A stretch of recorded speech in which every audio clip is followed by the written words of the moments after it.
Hey guys, and welcome to today's college basketball pick video. This is going to be for March 24, 2017, heading on into Friday for the second week of the NCAA tournament. Got four matchups on the board today.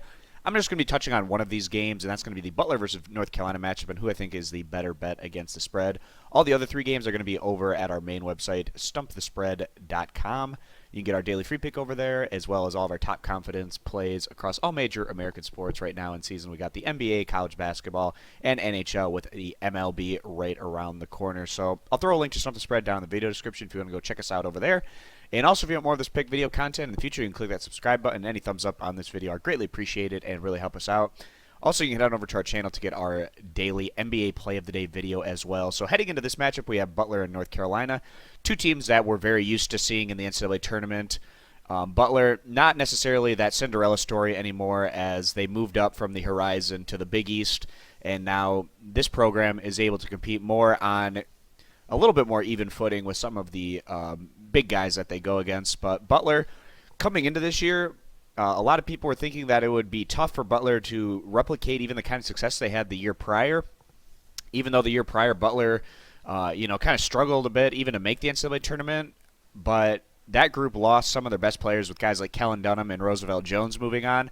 But Butler reloaded and also had some other guys step up from last year's team, and they've actually been significantly better and shown some massive improvement. And I really got to give a lot of that to a guy like big man Andrew Schrabitz last year.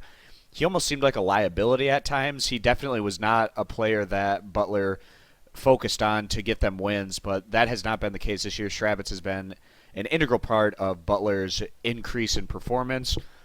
It's going to be interesting to see how he deals with this North Carolina front line. He's not necessarily the most physically imposing player or the tallest player or the most athletic player, but he's very savvy and can get the job done in a number of different ways on the offensive end.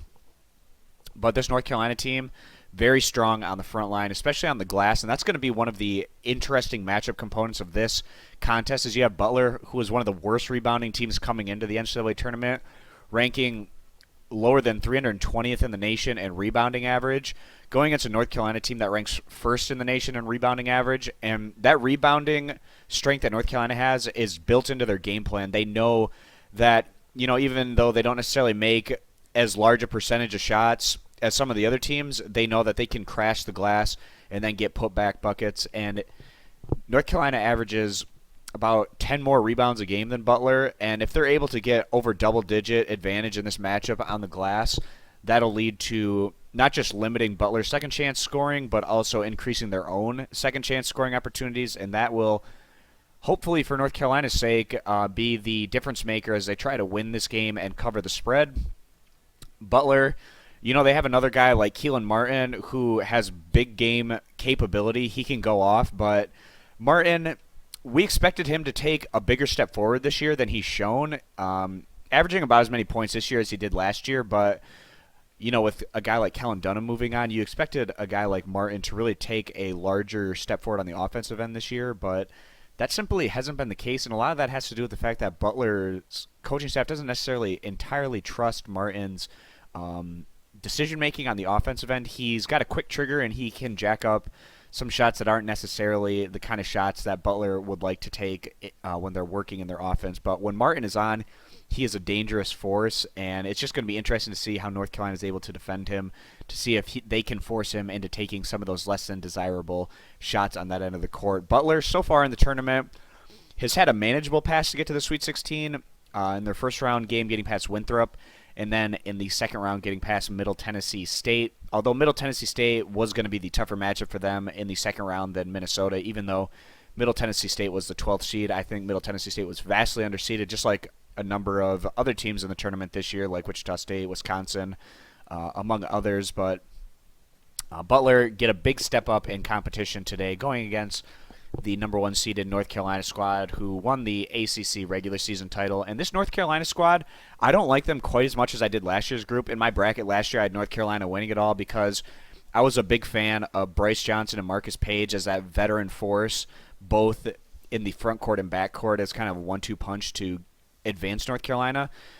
They still have great players, no doubt, and a serious threat to win the title again this year, but I'm just not quite as high on this North Carolina squad. If they face UCLA or Kentucky, obviously, are going to face one of those teams in the next round. I think that could be a tough matchup for the Tar Heels.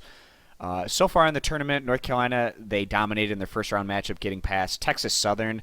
In the second round, got a lot of help from the refs, and without that help from the refs, I don't even know if North Carolina would have been able to get past Arkansas. But that was kind of one of those games where you get a scare, and that can kind of refocus a team, which sometimes really works into the advantage of these one seeds who they go through their first round game, and it's blowout city, and then in the next game, they kind of get woken up and refocus their efforts, knowing that this isn't going to just be a cakewalk all the way to the Final Four. But coming to this matchup, I feel like North Carolina, with that huge edge that they have on the glass, can be a major difference maker for them in this one.